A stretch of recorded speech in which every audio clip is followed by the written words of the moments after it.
Chers auditeurs du Jacques Roger Show, bonsoir, bonsoir, bonsoir. Bienvenue sur le Jacques Roger Show et bienvenue à Analyse politique. Ce soir, nous nous retrouvons encore pour parler de la Côte d'Ivoire qui se rend très célèbre en ce moment. Voilà. Il y a eu un week-end sanglant en Côte d'Ivoire. Quand je dis sanglant, d'aucuns me diront que le sang n'a pas coulé, peut-être, mais on a assisté à des arrestations, des disparitions, des personnes qui sont parties, les parents ne savent pas où ils sont, des militants du PPACI qui ont été arrêtés. Nous savons qu'il n'y a pas longtemps, c'était déjà sur le PDCI que cette machine répressive du RHDP avait commencé à exercer. Aujourd'hui, elle s'est déportée vers Yopougon, puisqu'on sait que là-bas, c'est le siège soi-disant de M. Laurent Gbagbo. Donc, on se permet d'attraper, d'arrêter, de violenter les gens, de les traîner dans les rues, de les frapper, de les bastonner, sans aucun procès, sans aucune raison. On a installé la barbarie en Côte d'Ivoire avec le pouvoir Alassane Ouattara, parce qu'il veut avoir un 4e mandat à tous les coups et il est prêt à faire couler le sang des Ivoiriens pour y arriver. Et ce soir, eh bien, nous sommes là encore pour parler de la Côte d'Ivoire. Vous savez tous que il n'y a point de démocratie en Côte d'Ivoire. Quand on parle de démocratie, chers amis, on parle de séparation de pouvoir.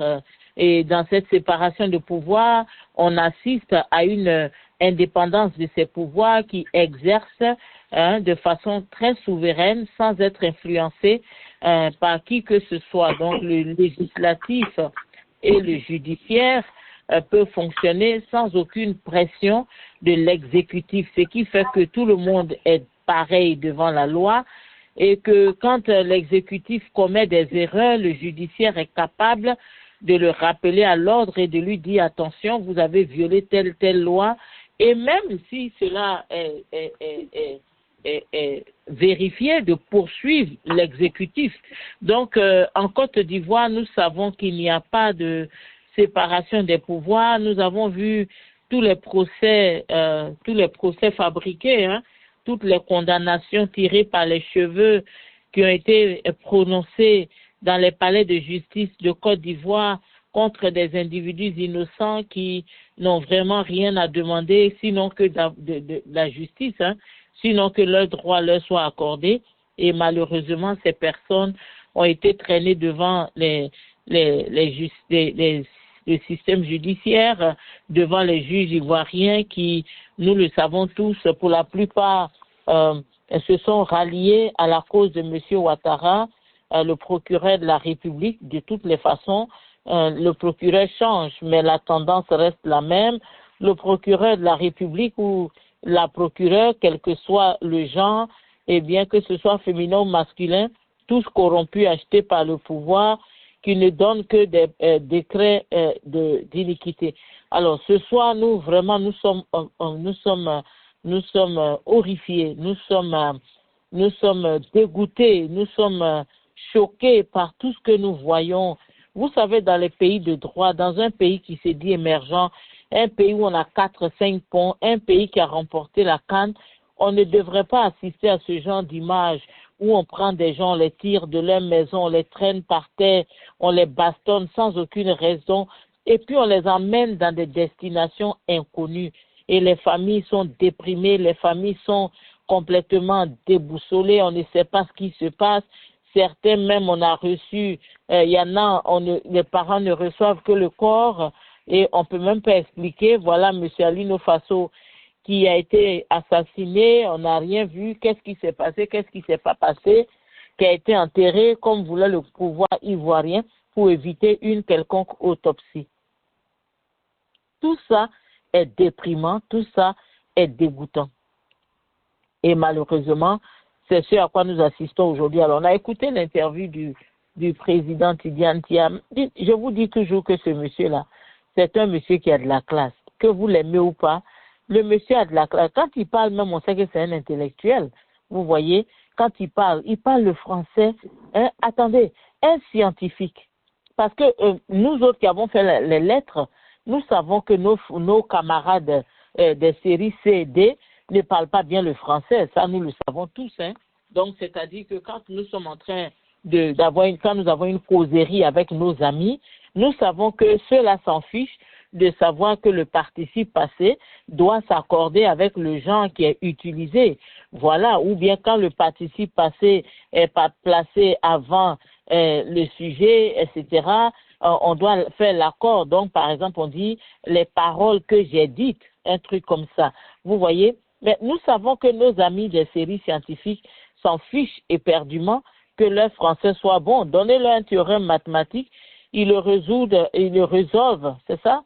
Voilà, c'est au pluriel, hein, donc résoudre au pluriel, ils vont mais ça c'est au passé, donc je vais prendre le verbe résoudre. Alors, ils vont le résoudre pour ceux qui font attention à ce que je dis comme français, pour ne pas qu'on me mette dans la catégorie de Madame Kandia Camara ou bien de la jeune dame qui a apparu sur un plateau de télé qui faisait des accords non autorisés. Donc, ils vont le résoudre en quelques minutes, pendant que nous, les littéraires, on s'attrape la tête, on mange le derrière du bic, on écrit, on efface, on découpe, on efface, on écrit. Écoutez, on peut passer 30 minutes à écrire et à effacer, pendant que le voisin d'à côté, qui lui était un mathématicien dans la tête, a fini de faire ses théorèmes, et ces gens nous faisaient toujours du mal au cœur, parce que ils étaient toujours les premiers à sortir dans les récréations quand il y avait des devoirs de maths, de chimie, etc.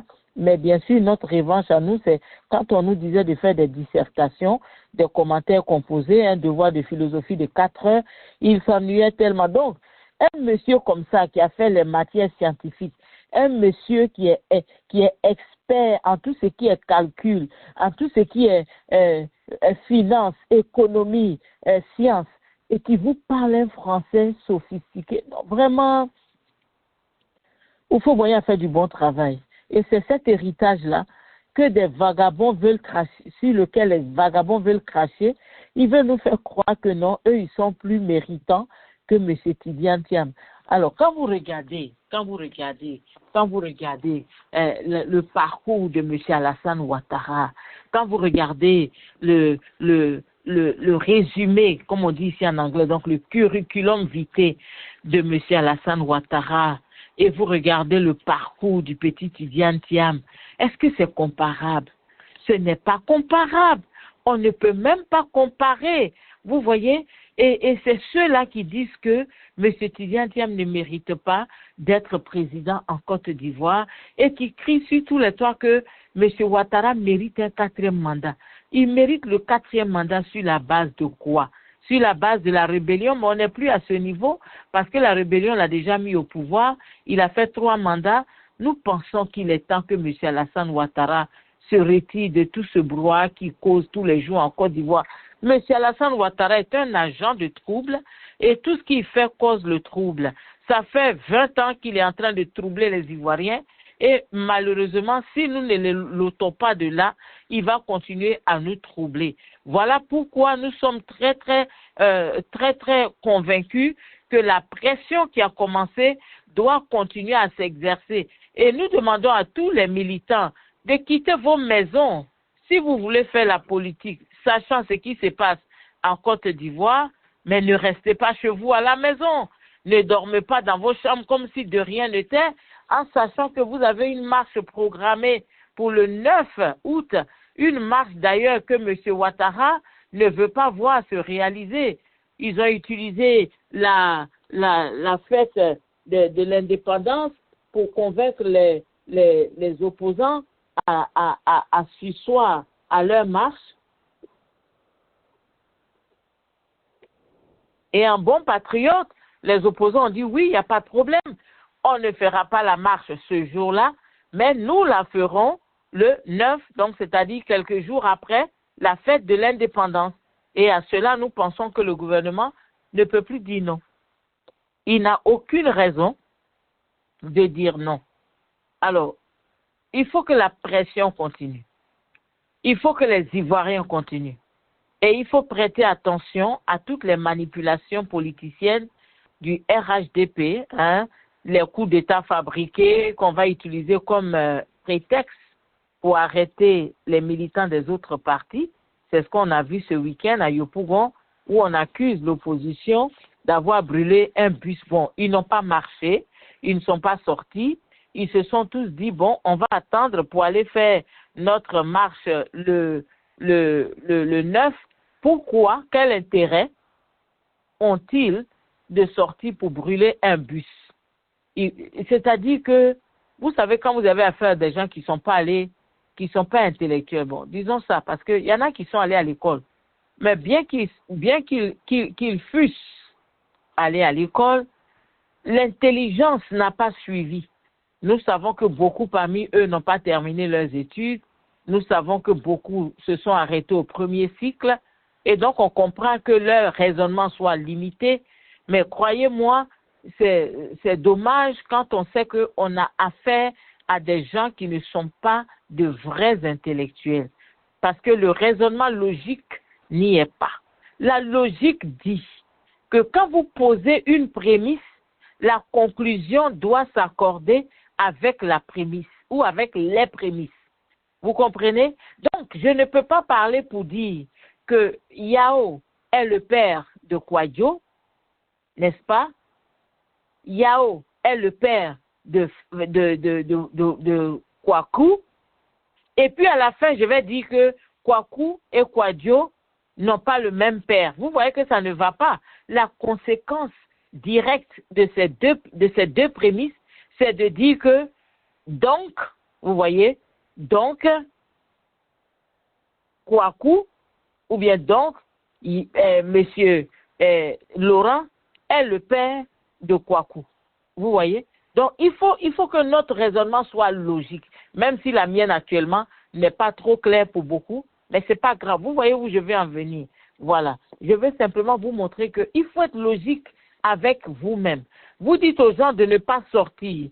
Les gens ont lancé l'appel, ils ont fait une sortie, une conférence de presse, ou du moins, appelez ça comme vous voulez, un point de presse, pour annoncer à tous les militants que la marche est reportée au 9, ce que les militants ont acquiescé, les militants sont dans leur maison, et puis brusquement, on va brûler un bus.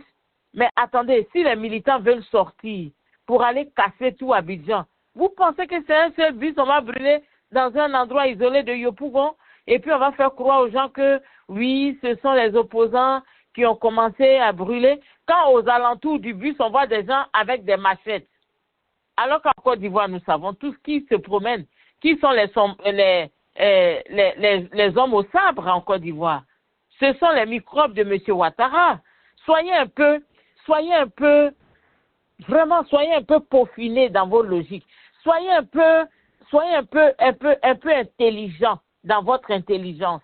Vous voyez, soyez un peu futé dans ce que vous faites. Parce que c'est de la bêtise humaine de dire que c'est le PPACI et puis on voit des jeunes gens avec des machettes surexcités. Mais depuis qu'on a des machettes au PPACI, le PPACI n'a pas de machette. Le PDCI, on ne manipule pas de machettes dans ces partis-là. Il n'y a pas de machette dans l'opposition.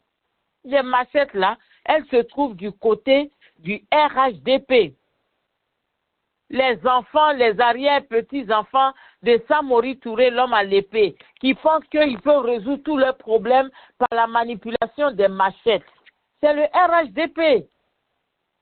Les petits Djoula d'Abobo, les propriétaires du Bakaver, c'est ceux-là qui manipulent les machettes. Ce ne sont pas les civilisés du PPACI, du PDCI, du CAP. Ce ne sont pas les Ivoiriens civilisés. D'ailleurs, l'Ivoirien même a peur de la machette. Nous, quand on voit la machette, on a peur.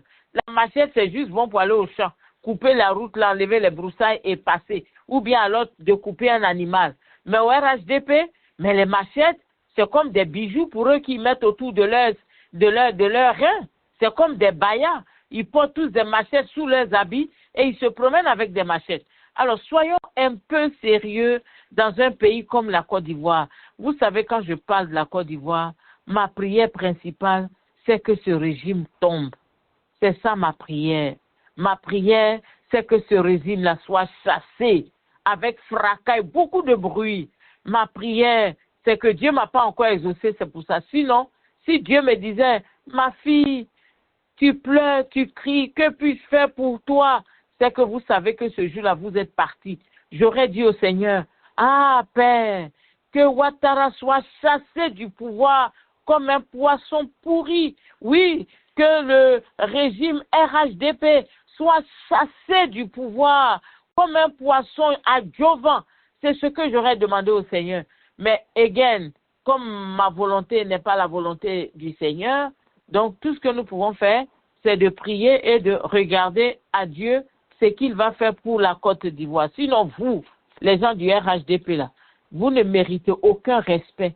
Vous méritez qu'on vous chasse comme des malfrats, on vous chasse comme des vagabonds, qu'on vous chasse comme de la peste, qu'on se débarrasse de vous comme on se débarrasse de la peste, parce que c'est ce que vous êtes. Des pestilences qui ont marché, qui sont entrées dans le pays et qui ont détruit les Ivoiriens, qui ont tué des Ivoiriens et qui aujourd'hui encore sont prêts à voir des Ivoiriens mourir tout simplement parce que M. Alassane Ouattara veut briguer un 4e mandat et c'est ça notre problème. Alors, j'espère que nous allons continuer cette pression. Il y a des marches qui sont prévues. Nous espérons que ces marches-là vont porter leurs fruits. Vous avez entendu M. Tidiane Thiam. Ils ont déposé une complainte à l'ONU. Cette complainte a été reçue, Dieu merci. Nous espérons qu'elle va porter son fruit. N'oubliez pas que depuis Paris, il fait un grand lobbyisme, il fait un travail de fond et nous savons que bientôt, nous verrons tous le résultat de ce travail qu'il est en train de faire, même si son absence au pays est incomprise par beaucoup de ses militants, même beaucoup des sympathisants de son parti, mais en tout cas, ses militants le soutiennent. Ses militants sont avec lui. Ces militants lui ont donné leur caution et donc, tranquillement, ils suivent le mot d'ordre du parti et c'est ça qui est bien. Je vous dis bonsoir encore, chers auditeurs, je vous salue et ce soir, nous allons encore parler de la persécution, de l'oppression en Côte d'Ivoire, l'oppression contre les partis politiques de l'opposition en Côte d'Ivoire. C'est vraiment dommage, ça fait pitié quand on voit tout ce qui est en train de se passer, quand on voit tout ce que le RHDP de M. Alassane Ouattara est en train de faire en Côte d'Ivoire. Oui, quand nous voyons cela, c'est déprimant, mais nous croyons que Dieu est fidèle et que avec le temps, eh bien, les choses vont prendre une bonne direction. Voilà. Ceux des Ivoiriens qui nous disent que M. Ouattara va tomber, en tout cas, nous vous encourageons à le faire tomber pour nous.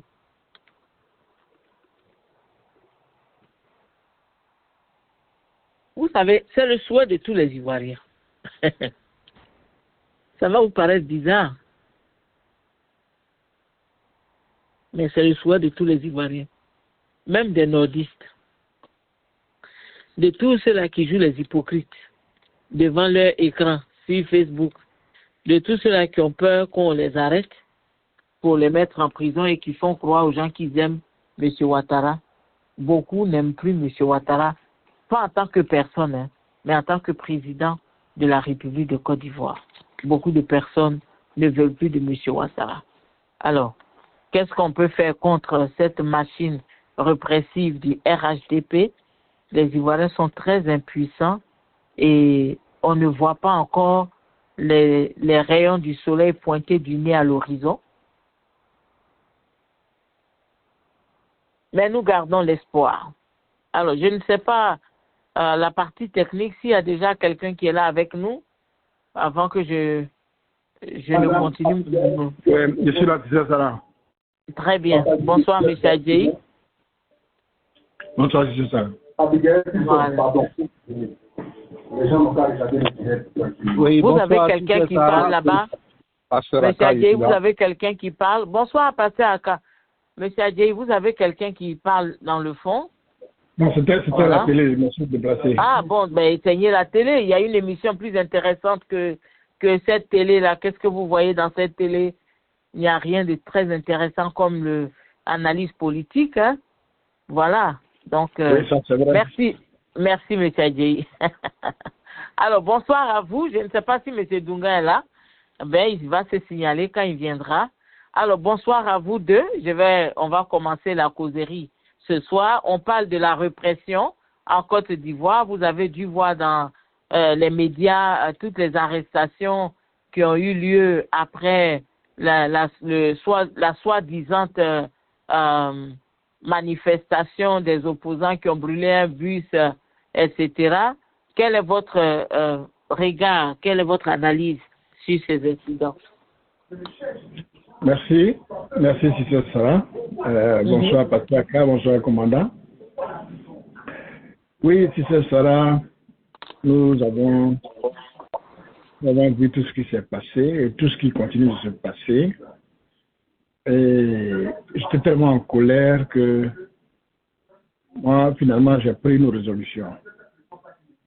Et je me suis dit, est-ce que quand on va parler aux politiciens ivoiriens, est-ce qu'ils vont nous écouter? C'est-à-dire, nous sommes arrivés à un point où nous devons chercher à parler le même langage que ceux qui nous dirigent. C'est-à-dire, c'est la cacophonie en fait. Nous, nos politiciens ivoiriens, sur l'opposition, nous parlent d'élections, on va aux élections, on a fait parrainage, bon, on cherche dialogue politique, on cherche la RLE, tout ça. Le régime en place n'est pas dans ça. Donc, il faut qu'on change de logiciel. Il faut qu'on commence à parler le même langage qu'eux. Le désordre là, qu'ils sèment pour nous accuser là. Il faut qu'on leur dise que nous là, nous, au feu Boigny, nous a mis à l'école. Nous sommes des intellectuels, on sait faire la part dessus. Les machettes, on les utilise dans nos plantations de bananes, de café et de cacao. Ce n'est pas dans les quartiers de la ville ou bien du village. Donc ceux qui ont les machettes, qui les frottent au sol pour intimider les gens, qui sont sous la drogue en train de faire ce qu'ils font là, ce sont vos enfants. C'est vous qui les avez éduqués comme ça. Et comme ils ne vont jamais grandir pour entrer dans la vie active, pour avoir une famille à élever, d'avoir des enfants, donc ils se plaisent dans ces histoires-là. Mais nous on a importé les cravates. Et ce qui m'a énervé le plus, c'est que le directeur de la police a appelé Diaoufoué. Et il s'est réveillé de son sommeil, et puis le gars lui dit, vous êtes en train de brûler des bus là, à Yopougon. Mais ça c'est de la foutaise.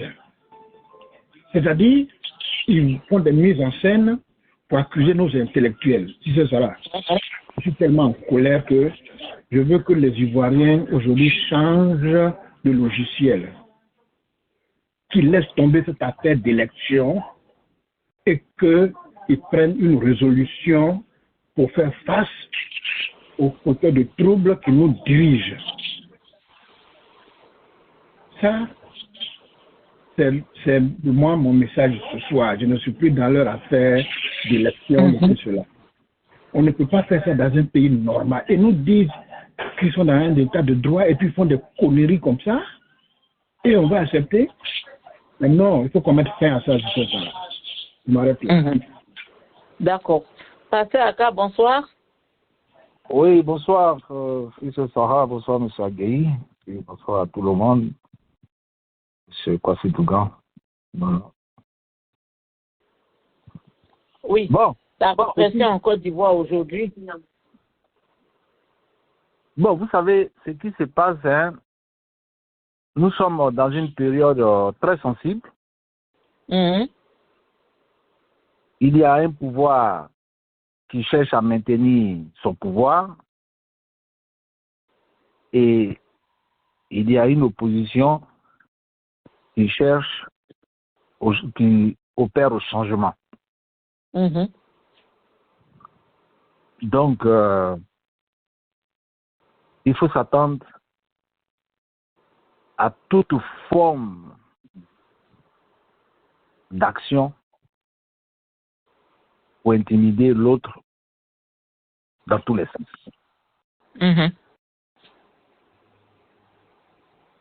Parce que en politique, la politique n'est pas une ligne droite.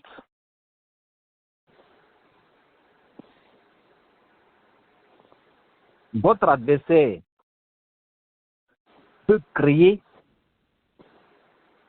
des ennemis contre vous. Comme certaines personnes qui ne veulent pas voir la stabilité peuvent aussi créer des situations pour semer des troubles. Donc, il y a une guerre non seulement de vérité, il y a une guerre d'information, il y a une guerre de communication. Oui. C'est la raison pour laquelle l'opposition doit prendre toutes ses responsabilités. L'opposition doit être très déterminée. Oui. Parce que autant que le pouvoir les accuse, autant eux aussi accusent le pouvoir. Mais le pouvoir est dans sa logique. Parce que le pouvoir estime qu'ils sont aux affaires. Donc, tout ce qu'ils peuvent faire pour se faire respecter, ils le feront.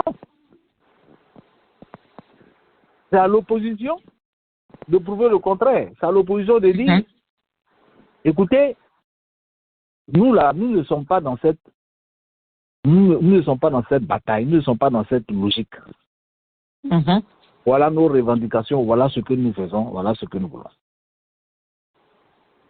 Donc, si le préfet d'Abidjan appelle le député de Yopougon, bon, il pouvait aussi appeler le maire de Yopougon, qui est Adama Bikoro. Il pouvait appeler Babo Michel aussi. Mais en appelant le représentant du PDCI, c'est parce qu'il sait que le PDCI constitue une force. Donc, aujourd'hui, tout ce qui comme il y a comme acte pour empêcher le PDCI d'étudier Amtiam de sortir ou de manifester, ben, il ne faut pas être surpris. Il ne faut pas être surpris même on a vu en 2020 ou bien je ne sais pas en quelle année, les gens ont pris du sang, ils sont allés laisser devant la cour du résident de chez Bédien. Oh oui. Donc, les mises en scène là, il y en a tellement. C'est-à-dire, ils peuvent même prendre des armes, l'ennemi peut prendre des armes, aller les déposer devant votre porte. Pour dire qu'on a trouvé des armes chez vous. Ils peuvent prendre même des corps qu'ils ont allé même déposer. Donc, faut pas être étonné, parce que ce n'est pas nouveau. Ce n'est pas quelque chose qui est nouveau. On a vu à la CPI, pendant la crise post-électorale, on dit il y a combien de femmes qui sont décédées à Bobo, qui ont été tuées ou bien quoi là. Après les enquêtes, ils ont vu que c'était faux. C'était des montages. Donc c'est pour dire que je ne sais pas qu'est-ce qui surprend l'opposition. Il ne doit pas être surpris. C'est comment ils vont réagir, qu'est-ce qu'ils doivent faire. C'est ça qui doit être leur objectif. Sinon, il ne faut pas s'attendre à un miracle quelconque. Tout ce que le pouvoir peut faire pour maintenir ses acquis, pour maintenir son pouvoir, ça fait partie de la logique de la vie quand on est dans un pays qui n'est pas démocratique. Il ne faut pas être surpris. Il ne faut pas être surpris. Donc ça c'est mon avis. Il n'y a rien, il n'y a pas de surprise. Les gens nous sommes engagés dans un combat, c'est les périodes électorales. Qu'est-ce que je peux faire pour décourager mon adversaire? Qu'est-ce que je peux faire pour décourager mon opposant? Qu'est-ce que je peux faire pour gagner? Ben, écoutez, tous les coups sont permis. On aurait bien souhaité que ça soit... Oui, allez-y. À votre avis, est-ce que ça, là, c'est pas une autre psychose qu'on est en train de créer dans l'esprit des Ivoiriens quand on crée des faux complots et qu'on utilise ça comme prétexte pour attaquer l'opposition? Est-ce que ça ne va pas, en fait, affaiblir l'opposition? Non, le contraire. vous savez, dans la normalité, ça doit affaiblir. C'est comme quand vous lisez le livre des erreurs judiciaires, on dit aucun crime n'a été commis, un homme est cependant condamné. Donc, logiquement, ça doit affecter. Mais quand on regarde le combat dans lequel nous sommes, quand on regarde l'environnement, quand on regarde les faits, quand on regarde ce qui se passe, ça, vous savez, on peut aimer le pouvoir. Le pouvoir ne pose qu'un acte d'apaisement. Le pouvoir ne fait rien pour rassurer les Ivoiriens. Ils sont dans la répression. Ils sont dans la condamnation. Ils sont dans l'arrestation. C'est-à-dire, s'ils ont la possibilité d'arrêter tous les Ivoiriens, ils vont le faire. Ils ont la possibilité de tuer tous les Ivoiriens, ils vont le faire. Donc, ils sont dans une logique de répression. Alors, parce qu'il n'y a aucun dialogue, il n'y a aucun discours d'apaisement, il n'y a aucun discours de cohésion, il n'y a rien qui est fait pour dire, écoutez, nous sommes d'une même nation, c'est vrai, on peut ne pas s'entendre, mais qu'est-ce qu'on peut faire pour l'harmonie, pour la paix, pour la cohésion? Le pouvoir ne pose aucun acte dans ce sens. C'est ce qui est dommage. Donc, quand vous trouvez dans cette situation-là, on dit qu'à Brima, on n'a plus peur du couteau. L'opposition doit se dire, bon, on a essayé tout ce qu'il faut, on a créé tout ce qu'il faut, on a recherché le dialogue, on a cherché la paix, on a parlé, on a fait, qu'est-ce qu'on doit faire? Écoutez, si vous voulez tuer nous, ouais. C'est un peu comme je donne très souvent l'histoire des lépreux. On dit, mais si on reste là, on nous tue, si on va, on nous tue. On meurt, oui. On meurt. Dans tous les sens, la mort, c'est la mort, hein. Donc, il n'y a pas bonne mort, il n'y a pas mauvaise mort. Voilà, donc, quand c'est comme ça, là, tu t'alignes d'un courage pour prouver le contraire. C'est tout. Voilà, c'est un combat.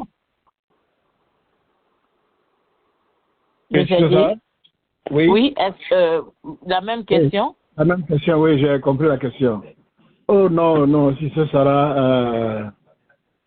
tout ce qu'ils font ne va pas affaiblir l'opposition. Parce que, regardez un peu, quand M.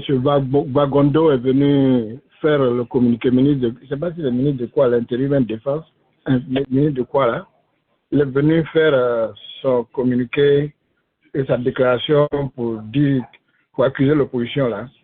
Je me suis dit, lui qui parle là, lui il est conscient de ce qu'ils ont fait. C'est eux-mêmes qui ont lancé ce désordre-là pour l'utiliser et puis accuser l'opposition même. En âme et conscience. Ils sont que les Ivoiriens connaissent leur façon de faire, leur méthode opératoire.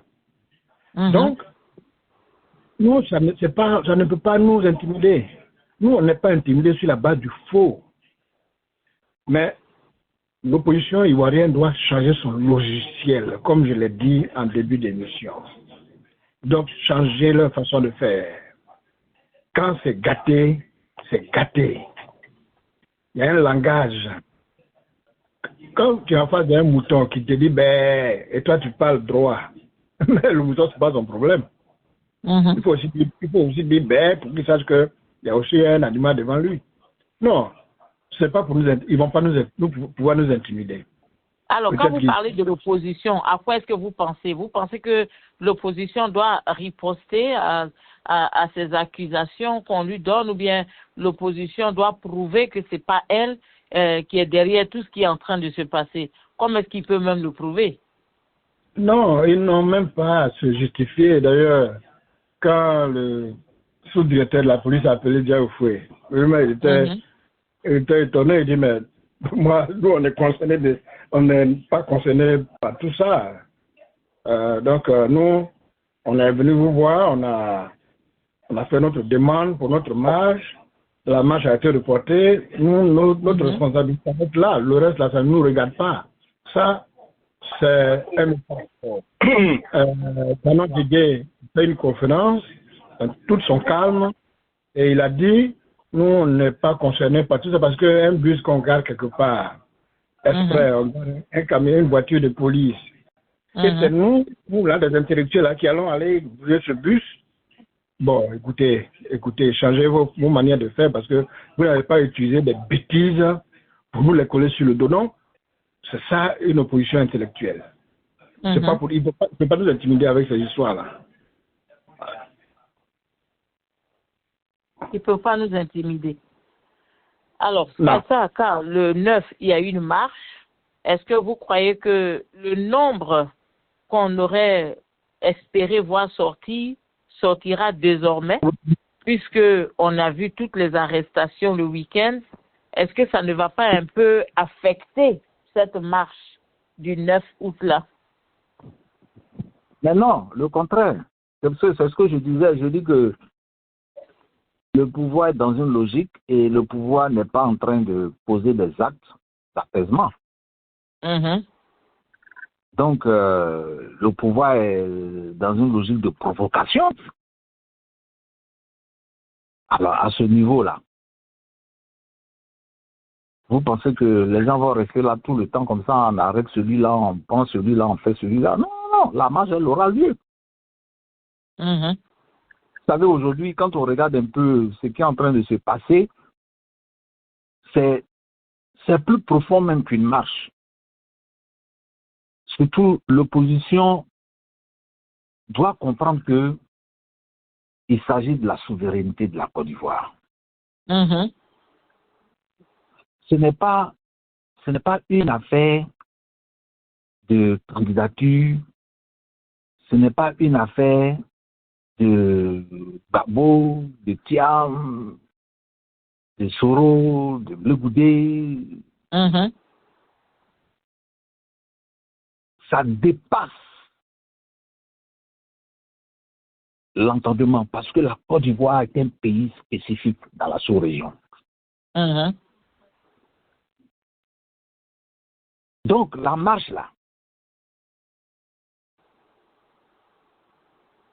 tout le monde, tous ceux qui se sentent concernés par la souveraineté de la Côte d'Ivoire doivent être dans cette marche.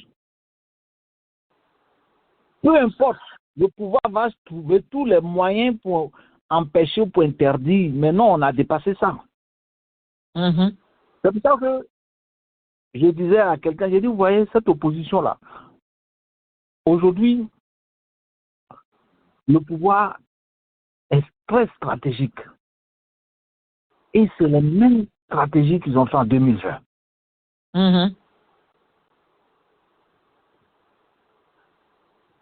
Ils vont fabriquer des candidats. Ils vont chercher à créer la division au sein de l'opposition. Une façon de les affaiblir. Mais, si c'est ça, regardons bien nous tous. En 2011. Ils vont recréer le scénario d'Abobo, quoi. Tous les scénarios même. Abobo même peut-être. Regardez un peu en 2011. Lorsque le président Gbagbo a été arrêté. Il n'y avait plus d'opposition. La plupart même de ceux qui étaient autour de lui, ils sont là en exil, ils ont fui. Ceux qui sont restés n'avaient pas de bouche. Ils ne pouvaient même pas parler. Le seul qui se débattait, bon, c'était Bédier après avoir la rupture, après avoir fait la rupture le RHDP. Mais c'était pas suffisant. L'opposition était inexistante. Dieu merci, Gbagbo a été acquitté et il est revenu. Sa présence là a galvanisé la population. Sa présence a donné un nouveau souffle, une autre espérance à l'opposition.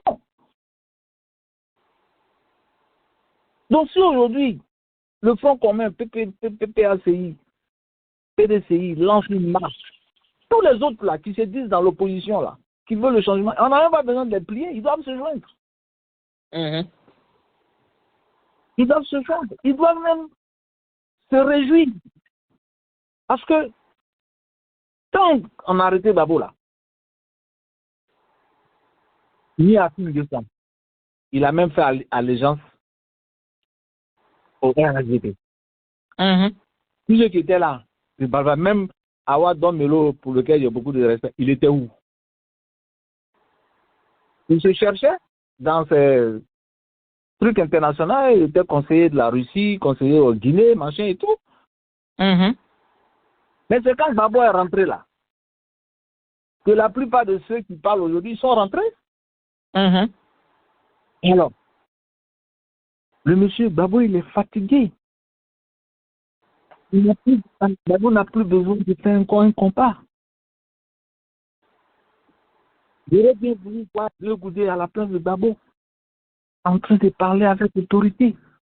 Cette marche-là, que ce soit que le pouvoir a fait ou pas, elle doit avoir lieu. C'est une façon démocratique, c'est une façon d'exprimer que nous voulons être dans un pays où tout le monde, on peut vivre ensemble même si on n'a pas les mêmes idéologies. C'est ça. Nous ne voulons pas voir un gouvernement à sens unique. Nous voulons avoir une nation. Nous voulons être considérés comme un peuple. Nous voulons avoir tous les mêmes droits. Nous ne voulons pas de manipulation de justice. Nous ne voulons pas de manipulation de la commission électorale. Nous ne voulons pas de concentration de pouvoir. Voilà l'expression de la marche. Ce n'est pas des gens qu'on va prendre pour aller attaquer X ou bien Y. Cette marche, le pouvoir fera tout pour pouvoir les distraire, mais je ne pense pas que les gens doivent se laisser faire parce que trop c'est trop. Il y aura Dieu. Si on n'a pas Dieu le maître, il n'y a plus de marche. C'est ça. Trop c'est trop. Trop c'est trop. Si je veux conclure, vous voyez, le président Ouattara, il peut avoir toutes les qualités. Il peut avoir fait le développement. Mais à un certain moment, si vraiment il aime la Côte d'Ivoire, comme lui-même dit, si vraiment il veut voir la Côte d'Ivoire dans sa croissance, dans sa souveraineté, dans tous les points qu'il a soulevés, que chef de l'État, dans une période de tension, qu'est-ce que tu fais? Tu te retires ou bien tu crées les conditions d'apaisement. Mais il est venu avec une déclaration de guerre, sachant bien qu'il y a des problèmes constitutionnels. Mais il est venu la déclarer, il dit je suis candidat. C'est-à-dire, ce n'est même pas une affaire de si la Cour constitutionnelle permet qu'il soit candidat ou pas. Il dit je suis candidat. Donc, la Cour constitutionnelle même ne peut pas dire tu n'es pas candidat. Parce que lui-même, c'est-à-dire que là, il a agi dans sa volonté. Comme il le dit à Mamé, que vous le voulez ou pas là, je suis candidat. Voilà. Qu'est-ce que vous voulez qu'on fasse? On va marcher, on va sortir, il aura le vote. Parce qu'un leader qui est un père cherche à comprendre ses enfants, cherche à comprendre les personnes qui dirigent, et puis à créer des conditions de cohésion, et puis bon, on avance. Mais ce n'est pas le cas. Non, c'est ça qui aura lieu. Alors, ce quatrième mandat-là, pourquoi? Je vais répondre à la question de la marche, comme vous avez posé la question. Oui, un instant, M. Adjé, vous allez y répondre. Le quatrième mandat-là, c'est pourquoi au juste? Allez-y, M. Adjé, vous répondez en même temps à cette question que je viens de poser, et puis Pasteur Aka va revenir pour y répondre. Ok. Comme je disais en début d'émission, que l'opposition doit changer son logiciel et sa culture, cette marche qui était prévue le 2, qui a été reportée le 9, et le 2, le régime a fait une mise en scène à Yopougon pour accuser l'opposition. Je pense que c'est un signe pour dire à l'opposition ce que le RDR prépare pour cette opposition-là. Cette marche constitue, c'est-à-dire l'opposition va encore livrer les Ivoiriens en pâture, ils vont livrer leurs membres à la violence et à l'emprisonnement. C'est vrai, cette marche peut avoir lieu, mais cette marche doit changer de visage. Il faut que ce soit un soulèvement populaire, mais pas une marche. Parce que la marche où les gens marchent les mains nues, où il y a les bacs à verre avec les machettes, les encagoulés avec les kalachnikovs, moi je ne suis plus dans cette affaire de livrer les Ivoiriens à la vindicte populaire. Je ne suis plus dedans. Si on lance un message aux Ivoiriens pour dire voici, les gens sont venus prendre votre pays et ils sont en train de faire des choses pour vous accuser, pour vous torturer. Si vous ne pouvez pas, votre pays est perdu, toute la Côte d'Ivoire se lève une fois pour toutes. On n'a pas besoin de marcher pour aller se livrer notre franc à l'ennemi. Qu'on quitte dans ça. Ça, c'est mon point de vue. Le premier point. Deuxième point, il faut qu'on trouve une autre stratégie pour mettre fin à ce désordre. Ouattara a ouvert les portes pour un auto-coup d'État. Qu'est-ce que les gens ne comprennent pas? Parce qu'il a dit tout à l'heure, il dit qu'il est candidat et s'en fout de quelqu'un. Il n'y a pas de constitution dans le pays, c'est lui, Draman, qui... Il a ouvert la porte au coup d'État? Les gens attendent quoi? Ça, c'est la question de la marche. Je ne suis pas dedans. Marche, là, c'est pour aller livrer les gens à Ouattara pour dire, OK, fais ce que tu as l'habitude de faire. Non. Ce quatrième mandat, c'est de la provocation. Voici des gens qui disent, oh, on est dans un pays de droit, il ne respecte pas sa constitution, vous vous foutez de qui? Quatrième mandat, il parle de insécurité. Mais non, il n'y a pas d'insécurité en Côte d'Ivoire. Hein? Vous nous avez toujours dit que le pays est en paix, tout marche. Tu parles de quelle insécurité? Ah bon, donc c'est l'AIS qui continue ton insécurité. Donc c'est pour déstabiliser l'AIS qu'on te donne un quatrième mandat. Mais il faut qu'on dise à l'AIS qu'il y a un serpent derrière, un python derrière votre mur. Si vous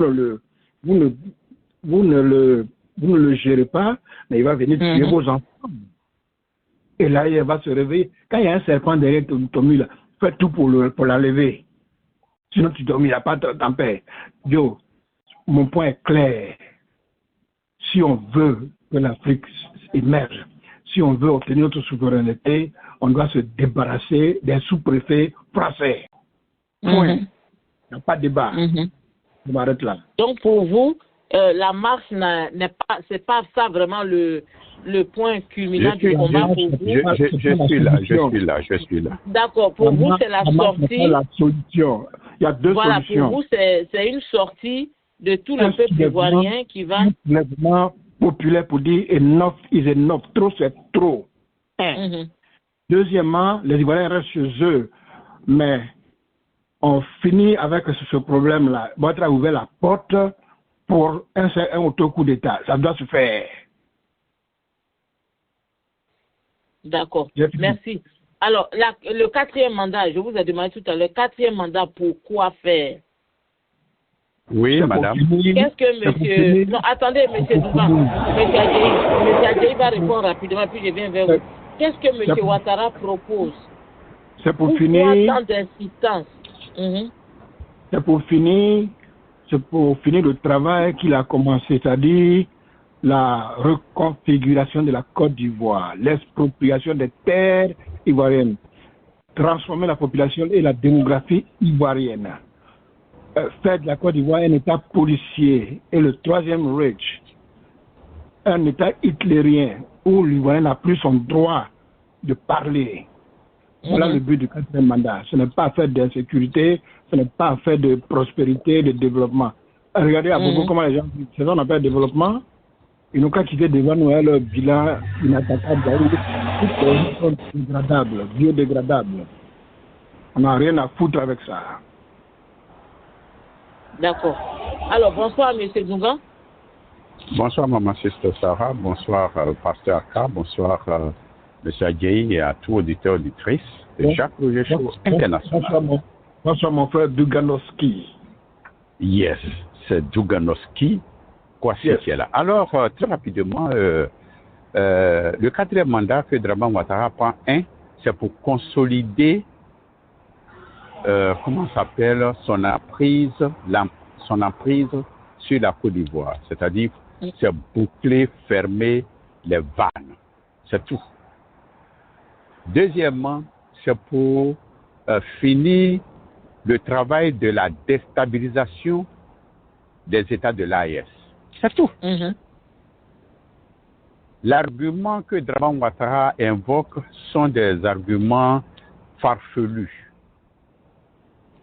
Parce que ce n'est pas parce que tu veux être président que forcément tu dois être président ou bien faire un 4e mandat en violation flagrante de la Constitution.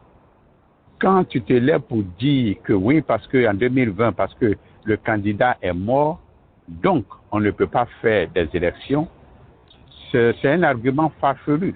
Il a fallu un imbécile comme Macron pour accepter ça, cas de force majeure. La loi est la loi. Si, comment s'appelle, Gon est mort, il n'y a plus d'hommes au RDR. Deuxième, maintenant en 2024, c'est pour simplement consolider les acquis. C'est pour consolider leurs acquis. Ça, je vous le dis. C'est-à-dire, comme Agui vient de le dire, arracher les terres des Ivoiriens, arracher les maisons des Ivoiriens. Depuis 2002, les rebelles continuent d'habiter dans les maisons des Ivoiriens. Ils ont exproprié les Ivoiriens, ils sont dans leurs maisons. Donc, c'est pour consolider leurs acquis malhonnêtement acquis. Et de deux, finir la déstabilisation de l'AES. Parce que si Gbagbo est président, Gbagbo ne va jamais permettre ce que Gbagbo va restaurer aux Ivoiriens leur dû. Leurs terres seront restituées. Leurs identités leur seront restituées. Gbagbo ne va jamais aller faire une guerre contre les pays de l'AES. Monsieur Tidiam Thiam, aujourd'hui, Tidiam Thiam, avec son interview, a été clair. Tidiam Thiam a mis la France derrière les oubliettes. Tidiam Thiam est anglo-saxon. Anglo-saxon, ça veut dire quoi? Les anglo-saxons, ce sont des gens qui sont directs. L'anglais est direct. Quel que soit ce qu'on peut lui reprocher, il est direct. Il te dit la vérité. Le français est hypocrite de nature. Congénitalement, le français est hypocrite. Monsieur Tidiam Thiam a fini avec ça. Tidiam Thiam ne va pas être là et on va spolier les Ivoiriens de leur propriété, terre, identité et autres. Tidiam Thiam ne va pas être président de la Côte d'Ivoire et aller faire la guerre, comment ça fait avec les pays de l'AES. Ça, c'est pas possible. Vous avez choisi votre chemin. Tout ce qui intéresse Tidiam Thiam, le président Tidiam Thiam, c'est les accords, comment ça s'appelle, les relations qui existent depuis très longtemps entre la Côte d'Ivoire et ces pays-là. C'est tout ce qui intéresse Tidiam Thiam.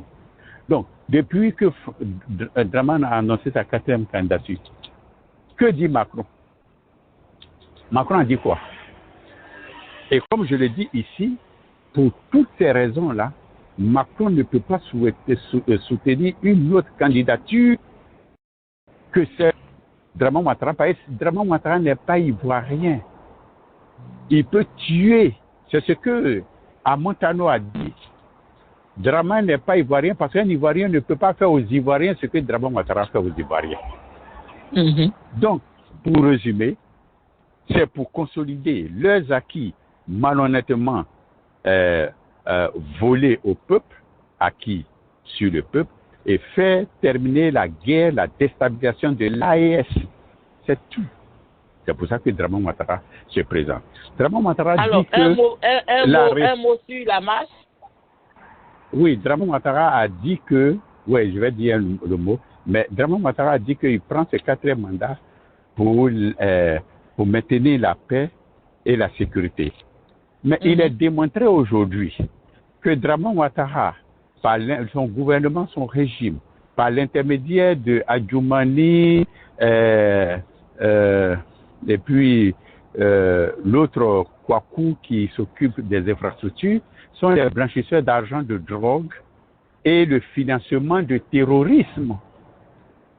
Toi, tu finances terrorisme et tu veux venir protéger ton pays du terrorisme, alors que c'est toi qui finances le terrorisme dans la sous-région. Et c'est toi qui fais le blanchiment de drogue dans la sous-région. Alors, c'est quelle chose que tu veux faire? Sur le point de la marche, je ne veux plus de marche. On est fatigué avec les marches. Je veux quelqu'un qui va venir foudroyer de la manière la plus catastrophique Draman Ouattara. Et puis on ne parle plus de ces débats, on va passer derrière nous le lendemain. Merci. Merci. Oui, alors, vous souhaitez que quelqu'un vienne dégager M. Ouattara de la manière la plus catastrophique. Beaucoup d'Ivoiriens sont d'accord. Oui. Beaucoup d'Ivoiriens sont d'accord avec ça. Mais n'oublions pas aujourd'hui, M. Dougan, je commence par vous et puis je vais faire le tour backward. N'oublions pas qu'aujourd'hui, nous sommes très, très proches des élections de 2025. Jusqu'aujourd'hui, la CEI n'a pas été, monsieur, comment il s'appelle, Kubert est toujours à la tête de la CEI. Les listes électorales n'ont pas encore été touchées. Est-ce que vous n'avez pas l'impression que nous sommes dans un imbroglio qui ne donne pas vraiment espoir aux Ivoiriens? Oui, mais c'est pour cela c'est pour cela que toutes les conditions sont réunies pour foudroyer Draman Ouattara et son régime, la manière la plus catastrophique que ça devient une tache noire dans l'histoire de l'humanité et particulièrement de la Côte d'Ivoire. Les élections, Kubert ne va rien faire. Aujourd'hui où je vous parle, Draman Ouattara a les 2/3 des inscrits. Au soir de l'élection, on appuie un bouton et les 2/3, tous ces gens qui ont 1000 personnes qui ont le même âge de naissance. Vous pensez que ces gens-là vont aller voter? Ils n'ont pas besoin d'aller voter. On appuie, après les élections, on appuie le bouton et ça sort. Draman Ouattara a déjà les 2/3 des inscrits. C'est fini, la guerre des élections, on perd le temps. Donc, vous-même là, si ça sera, vous voulez aller aux élections, moi je ne vais pas voter dans ces conditions. Je n'irai jamais voter. Non. Draman Ouattara, Kubert n'est pas prêt à revoir la liste électorale. Jamais. Si ce n'est pas un coup, comment ça s'appelle, quelqu'un qui va foudroyer Draman Ouattara et ce régime et mettre en place une transition pour, redémarrer une nouvelle Côte d'Ivoire. Merci. Merci. Pasteur Akas? Oh oui, je suis là. Allez-y. Oui, bon, vous savez, par rapport à en plus de tout ce que M. Dougan a dit, le 4e mandat pour M. Ouattara, il faut être réaliste, hein. Quand vous regardez l'endettement de la Côte d'Ivoire qui est près de 40 000 milliards de francs, même s'il doit quitter le pouvoir, même s'il doit partir, ce serait une honte de laisser cette dette-là à son successeur. Parce que lorsque l'audit va se faire, on verra bien qu'il y a eu trop de détournement de biens publics. Donc lorsqu'il parle de consolidation, peut-être en souhaitant un 4e mandat, c'est pour pouvoir peut-être travailler dans ce sens, pour régler un peu quand même la dette. Donc il a ça sur la conscience. Voilà. Maintenant, le deuxième point, je pense que la marche, elle est nécessaire et elle est impérative. Mais attendez, avant d'aller vers la marche, vous dites que M. Ouattara pense qu'avec le 4e mandat, il pourra faire quelque chose pour la dette. Vous êtes convaincu que M. Ouattara va arrêter de s'endetter quand il sera dans le 4e mandat? Le métro n'a pas encore été fait. Hein? Il y a encore d'autres projets qui n'ont pas encore été mis sur pied. Les éléphants vont aller bientôt au Maroc. Alors, vous pensez que M. Ouattara va arrêter de s'endetter? Pasteur Aka. Non, il ne va pas arrêter de s'endetter. Mais ils trouveront, parce que l'argent qui est détourné là, ça va revenir pour régler certains problèmes. Parce que je ne vois plus la Banque mondiale ou bien l'FMI prêter de l'argent. À moins qu'on vende carrément tout le plateau. Ou bien on vend tout à Abidjan. Pas des privés. Mais oui, non, on a déjà dépassé cette étape. Hein. C'est-à-dire, oui. Voilà pourquoi je pose la question. Le 4e mandat, là même, c'est pourquoi?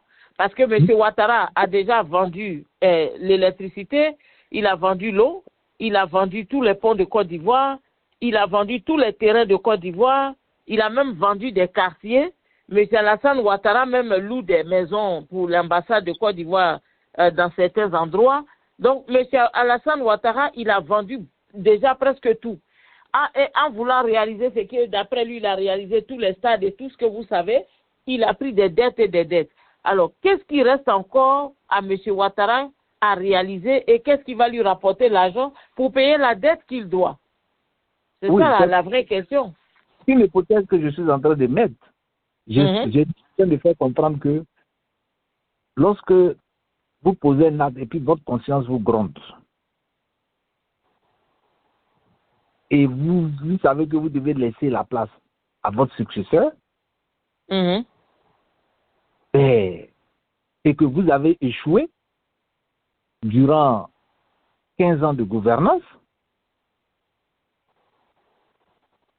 vous vous dites, si j'ai encore la chance d'avoir un petit temps encore, je vais chercher à me rattraper. Je vais corriger un peu. En fait, je parle en terre à terre. C'est dans ce sens-là. Sinon, je sais que aujourd'hui, nos caisses sont particulièrement vides. Parce que s'il y a un changement de main, il faut que le président sortant dise bon, je pars, voilà ce que je laisse dans la caisse. Mais s'il y a une dette, celui qui va venir là, il va faire l'audit. L'argent là, la dette que vous avez prise là, ça a été utilisé comment? Où c'est parti? Vous voyez un peu dans l'état dans lequel nous sommes. Donc, je me dis que en plus de tous les points qu'a énuméré M. Tougan, il y a aussi ça qui dérange réellement. Parce que la Côte d'Ivoire est trop endettée, malgré les réalisations qui sont faites, pour lesquelles on peut se vanter. Mais sur le plan social, sur le plan économique, c'est difficile. C'est difficile. Oui, donc je parle un peu dans ce sens-là pour dire, bon, mais écoute, qu'est-ce que je dois faire? Bon, il faut que si il a la possibilité de réduire la dette même peut-être à 30 000, de 40 000, bien faire monter à 60 000, bon, il va le faire. En fait, c'est une hypothèse que j'essaie de mettre pour dire que quand on a échoué, c'est difficile de quitter le pouvoir. Si les présidents qui quittent le pouvoir dans la paix n'ont rien à se reprocher, ils ont la conscience tranquille parce qu'ils ont travaillé pour le peuple. Quand ils partent, ils sont fiers de partir. Mais un président qui n'a pas travaillé pour la nation, qui a travaillé pour son camp, qui a gouverné pour son camp et qui endette une nation, et c'est nos petits impôts qu'on paye là pour rembourser la dette, donc c'est difficile de quitter le pouvoir. C'est une frustration. C'est difficile. Et c'est ce qui se passe en Afrique. Sinon, qu'est-ce qu'il y a comme problème de dire j'ai fini mes 2 mandats, je m'en vais? Mais à force de vouloir rester, on endette. Peut-être que jusqu'en 2030, on va atteindre 100 000 milliards, je ne sais pas, de dettes. On est déjà à 40. Donc c'est une hypothèse que je suis en train de mettre. Maintenant, pour ce qui est de la marche, j'ai dit la marche, elle est impérative, elle est nécessaire. Parce que cette marche-là, si toute la population sort, c'est un message fort pour dire, puisque dans la déclaration du président Ouattara, il dit pour la population que j'accepte de faire un 4e mandat. Mais si les gens sortent pour dire non, c'est un message qui est fort. Et à partir de là, beaucoup de choses peuvent arriver. Mais si on veut attendre d'avoir un Moïse qui va se retrouver en face de Pharaon, ben, en ce moment-là, on a encore du chemin à faire. Mais si la souveraineté qui est du peuple, la souveraineté et le pouvoir est pour le peuple, et que le peuple sort pour marcher, pour exprimer son mécontentement, pour exprimer son refus. Ce n'est pas dans la violence, pour exprimer son refus. Si toute l'opposition, toute la population qui sont pour le changement la population sort, on verra quel est le cœur qu'a M. Ouattara. Est-ce qu'il va forcer sur cette foule-là? Il va tirer sur cette foule-là? En ce moment-là, il va payer les conséquences. Parce que c'est lui qui est au pouvoir. Si demain, la manière dont le président Gbagbo a payé là, il va payer aussi. Donc moi, je pense qu'il faut encourager cette marche. Il faut encourager cette sortie. Il faut motiver les gens à sortir. Il faut motiver les gens parce que les gens vont sortir de Port-Boué, venir jusqu'à la place de la République, de Cocody jusqu'à la place de la République, jusqu'à la place de la République. Il faut l'encourager. Il ne faut pas dire, on n'a qu'à rester là, on va trouver un Don Juan qui va sortir, machin, ou bien Bruce Lee, machin. Non, on n'est pas à ce niveau. La population doit prendre ses responsabilités. D'accord. Merci. Alors, M. Adjei, vous voulez rebondir sur le 4e mandat? Oui, bien sûr.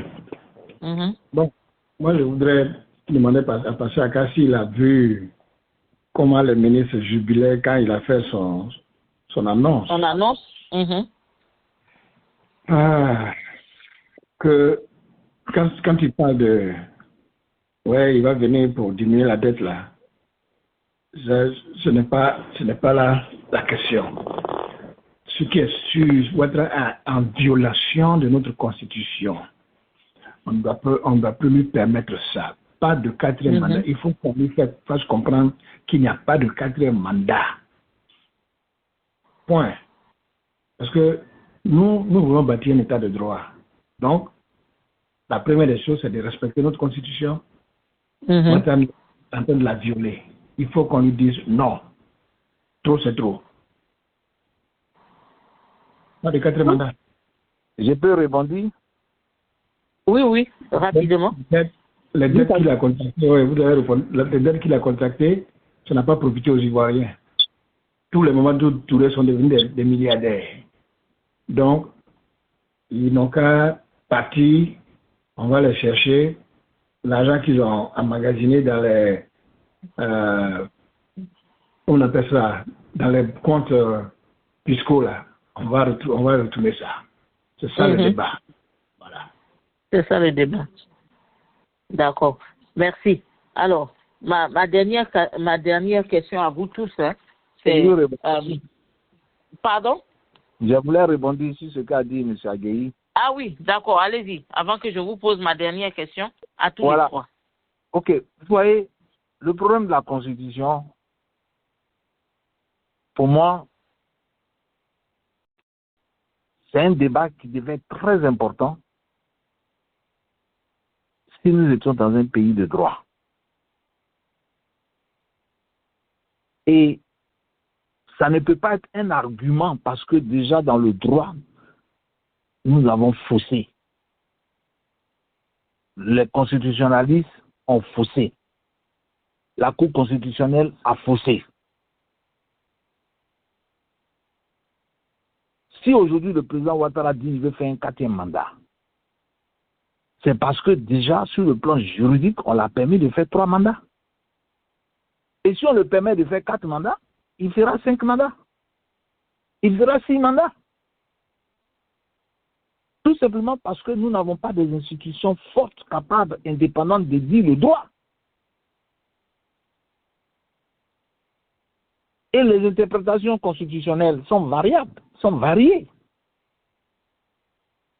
Vous verrez un groupe de constitutionnels ou bien de juristes corrompus ou bien pas corrompus qui vous diront que nous sommes dans la 3e République. Un autre vous dira non, l'article 183 ou 153 n'annule pas, machin, tout ça c'est des gros français. Les gros français. Mais si nos institutions étaient indépendantes, de la manière dont ça s'est passé au Sénégal, ils allaient trancher. Ils allaient trancher. Et nos institutions ne sont pas indépendantes. Donc, constitutionnellement, il y a un problème. Il y a un problème. Donc, on ne peut pas aller dans ce débat. Donc, en fait, dans ce cas présent, on ne peut pas parler de constitution, on ne peut pas parler de... Parce qu'en fait, il n'y a pas vraiment de respect de constitution, en fait. Vous voulez dire que la constitution même n'est pas... Elle n'est pratiquement pas existante dans les faits. Elle est là sur papier, mais M. Ouattara s'en fout complètement de la Constitution. La Constitution, elle est conflictuelle. La Côte d'Ivoire n'a plus jamais fonctionné sur la Constitution depuis les accords de Marcoussis, depuis les accords de Kléber, depuis les accords de Pretoria, depuis les accords de Ouaga. Voilà. Donc, M. Ouattara est dans cette logique. Parce que si on dit que nous sommes entrés dans une nouvelle république et que la Constitution a été amendée ou bien il y a eu une nouvelle Constitution en 2016, tandis que nous savons que le mandat présidentiel est de 5 ans, ça veut dire que le premier mandat de la nouvelle Constitution devait prendre fin en 2021 et que le second mandat doit prendre en 2026. Or, nous sommes en train de parler de 2020 et 2025. Parce que la nouvelle constitution n'annule pas les clauses de la première constitution, selon ce qui est écrit. Mais combien d'Ivoiriens qui comprennent ça? En même temps qu'on nous dit qu'on est dans la nouvelle constitution, donc les compteurs sont remis à 0, mais en même temps, on voit que le mandat du président, au lieu que ça soit 5 ans, comme la constitution l'indique, c'est 4 ans. Si on veut faire les calculs. Donc c'est pour ça que moi je dis, le problème aujourd'hui, on ne peut pas se baser sur la Constitution. Le problème aujourd'hui de refuser le 4e mandat au président Ouattara, c'est parce qu'il a échoué dans la cohésion nationale. Il a échoué dans le social. Il a échoué dans le développement. Il y a eu des réalisations. Il a échoué dans la santé. Il a échoué dans l'éducation. Voilà. La pauvreté, il a échoué dans la gestion de la terre. La terre, il a échoué dans la gestion de l'État. Il a échoué dans la gestion des relations président-peuple. Il n'y a pas eu de réconciliation. Donc, il a échoué partout. Il a échoué partout. Il y a eu des choses qu'il a fait, mais il a échoué partout. Donc, le peuple dit, on dit, le 4e mandat, point. Il n'a qu'à venir défendre son bilan, comme il le dit, mais les réalités sont là, sur le terrain. Alors, je vais vous poser ma dernière question, parce qu'à vous répondez à la question et puis vous nous donnez aussi votre mot de fin, parce qu'on a bientôt fini. Ma dernière question, c'est celle-ci. M. Tidiane Thiam, en ce moment, donne beaucoup d'interviews. Est-ce que vous ne pensez pas qu'il est en train d'établir en fait une différence entre lui et M. Gbagbo, même s'ils sont tous les deux dans une certaines coalitions pour lutter contre Ouattara? Est-ce que le fait que M. Tidiane Thiam apparaisse de plus en plus dans les médias internationaux, est-ce que cela n'est pas en train de lui donner une cote un peu plus élevée? Oh, peu importe. Vous savez, aujourd'hui, la situation dans laquelle nous nous trouvons, que ce soit Gbagbo qui revient aux affaires, que ce soit Tidiane Thiam qui viennent aux affaires, ça arrange la Côte d'Ivoire. Tidiam Thiam a travaillé dans l'international. Il est aujourd'hui en dehors de la Côte d'Ivoire, donc il essaie plus ou moins de se faire entendre, de défendre la Côte d'Ivoire.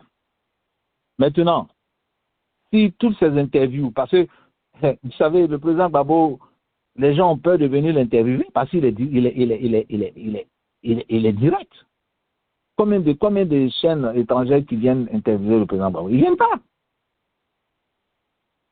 ne viennent pas. Donc si M. Tidiam Thiam, étant à l'extérieur aujourd'hui, a la possibilité de faire ces interviews, le problème, ce n'est pas de faire qu'il ait la cote ou bien il n'est pas la cote. Non. Le problème aujourd'hui, il faut que les conditions de l'organisation de l'élection soient vraiment fiables, soient transparentes. Donc, si tout ça, ça peut aider, une fois que tout ça est mis au clair, bon, ils vont aller, ça va devenir maintenant une compétition ouverte avec les programmes de gouvernement. Si les gens veulent toujours remettre le président Gbagbo, ils vont le remettre. Si le président Gbagbo veut supporter le président Tidiam Thiam parce que c'est son fils ou bien son jeune frère, lui faire confiance, ils vont le supporter. Mais dans tous les cas, l'objectif, c'est quoi? L'objectif, c'est qu'il faut un changement de gouvernance. Point. Les gens ne veulent plus que ce soit le RHDP qui gouverne. Voilà l'objectif. On aurait bien voulu qu'il y ait quelqu'un au sein du RHDP qui puisse aller en candidature contre le président Ouattara. De la même manière que dans l'opposition, on parle de certains qui s'élèvent.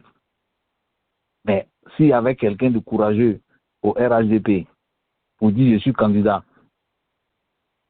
on allait voir comment le RHDP allait réagir. Mais il n'y a personne. Voilà, donc aujourd'hui, le combat qu'il y a qui se mêle, ce n'est pas une affaire de savoir si M. Tidiam Thiam à la côte. Non.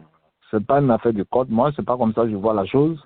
Je pense que les deux vont dans le même sens parce qu'ils veulent avoir des élections inclusives, transparentes, crédibles et laisser le peuple choisir. Tant que ça peut aider la Côte d'Ivoire, il faut encourager cela.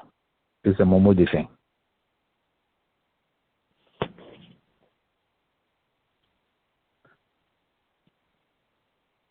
Je suis là, j'ai fini.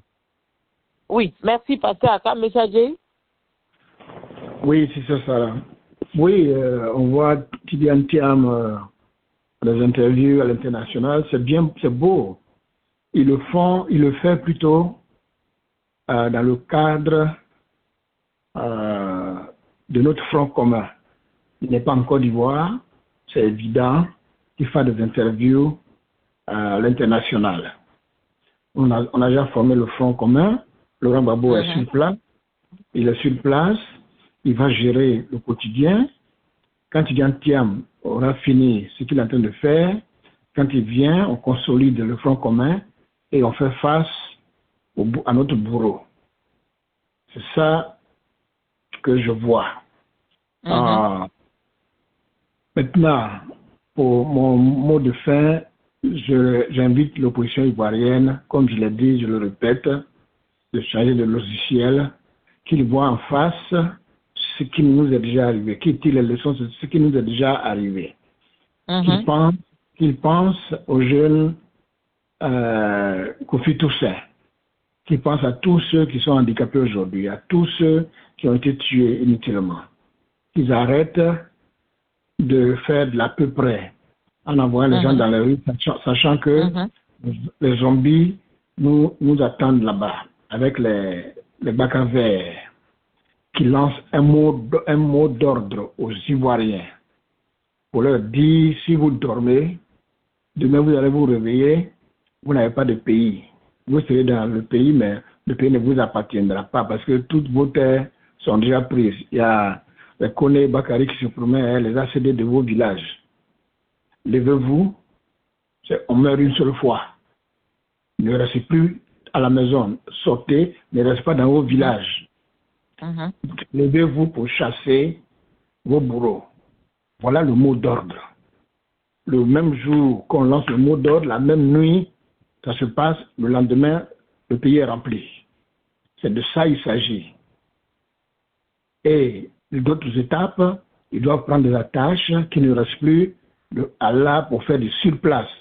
S'il y a lieu même de financer certaines opérations, mais qui soient dans la logique de libérer la Côte d'Ivoire, laisser cette affaire d'élection. Il n'y a pas élection. Parce que devant Ouattara même si Mohamed est comment on appelle ça, le vice-président de Jésus-Christ, en face de Ouattara va gagner. Il faut que les gens se mettent ça dans la tête. Quand je dis de changer notre logiciel, qu'on soit maintenant pessimiste, pour dire que si on s'amuse à aller à une élection, on est mort. C'est ça maintenant, c'est de ça que je parle quand je parle de changer le logiciel. Trop, c'est trop. Ouattara lui-même, il a ouvert la porte aujourd'hui pour sa chute. Alpha Condé était confiant, il est tombé. Qui encore au Gabon, comment on appelle ça, Bongo fils est parti, ainsi de suite. Ouattara n'est pas un dieu. Blaise Compaoré même, qu'il a hébergé en Côte d'Ivoire, est parti. Le peuple n'a pas demandé, le peuple burkinabé n'a pas demandé de permission avec un itinéraire. Donc cette marche-là, n'est pas une question de permission, d'itinéraire. Les gens vont garer les bus, ils vont brûler pour nous accuser là. Quittons dans ça. Ça, c'est mon message. Bonsoir et à la prochaine. D'accord. Merci, M. Adjaye. Alors, M. Lunga.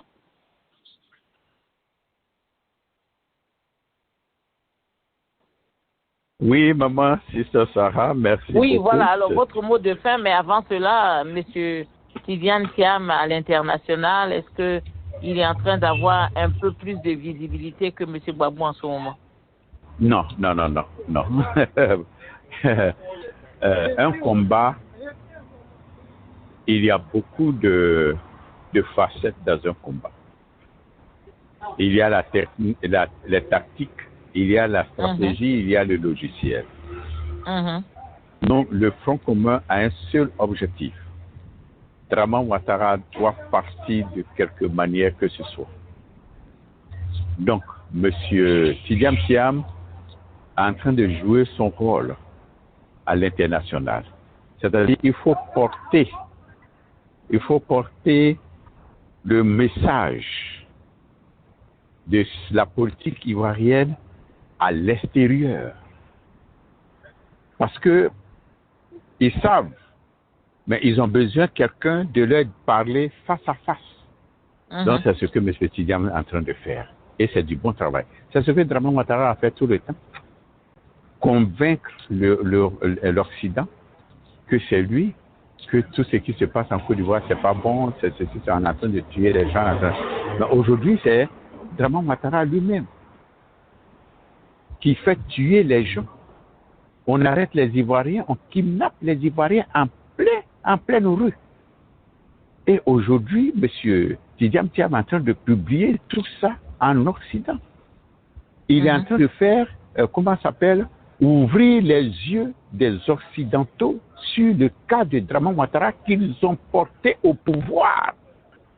Donc, ce qu'il est en train de faire n'entache en rien le combat du président Laurent Gbagbo. Gbagbo va se prononcer très bientôt sur le 4e mandat. C'est une très bonne chose. La lutte est multiforme et il faut utiliser toutes les forces en ton pouvoir pour gagner la lutte, pour gagner la victoire. Donc, ce qu'il est en train de faire, c'est très bien fait. Il faut aller discréditer Dramane Ouattara auprès de ceux qui l'ont mis au pouvoir, que le vaurien que vous avez mis au pouvoir, voici ce qu'il est en train de faire en Côte d'Ivoire là-bas. Alino a été tué, enterré. Mais si Dramane Ouattara ne veut pas de l'AES, pourquoi Dramane Ouattara ne coupe pas les relations diplomatiques avec les pays de l'AES? Pourquoi Dramane Ouattara ne rapatrie pas son ambassadeur et demande de couper les relations diplomatiques avec les pays de l'AES? Tu maintiens ton ambassadeur dans l'AES et les ambassadeurs. Ça veut dire que tout ressortissant de l'AES peut venir en Côte d'Ivoire. Il peut venir en Côte d'Ivoire. Les amis de, comment ça s'appelle, de là. Est-ce que le Premier ministre du Niger n'est pas venu en Côte d'Ivoire? Alors, donc, Dramane Ouattara, c'est un vaurien, c'est un farfelu, c'est quelqu'un qui n'a aucune bonne moralité. La seule solution qui reste aux Ivoiriens, c'est de foudroyer Dramane Ouattara. La manière la plus catastrophique est que cela reste comme une tache rouge ou bien une tache noire dans l'histoire de l'humanité, pour que l'humanité sache dans les milliers d'années à venir qu'il y a eu un vaurien qui a été imposé par les armes à la tête de la Côte d'Ivoire. Les Ivoiriens ont pris leurs responsabilités et voici ce qu'ils lui ont fait. Comme on a fait Yaouzenskou en pleine rue. Je vous remercie. Merci, M. Dougan. Merci à vous tous. Et merci à nos auditeurs aussi, et à Jacques Roger, la partie technique. Nous espérons que le combat va continuer. Courage à l'opposition et à tous les Ivoiriens. Et puis, voilà, n'oubliez pas, c'est le 9, je crois bien, n'est-ce pas les gars? C'est le 9 août, la marche de l'opposition. Alors, soyez tous prêts. Si vous êtes Ivoirien, vous aimez votre pays, mais ne soyez pas absents à cette marche, parce que ce sera justement la marche qui va montrer au RHDP qui n'est pas seul sur le terrain et qui va lui faire comprendre que les Ivoiriens ne veulent plus de ce pouvoir. Merci de nous avoir suivis. On se retrouve le mercredi. Bonne nuit chez vous. Au revoir.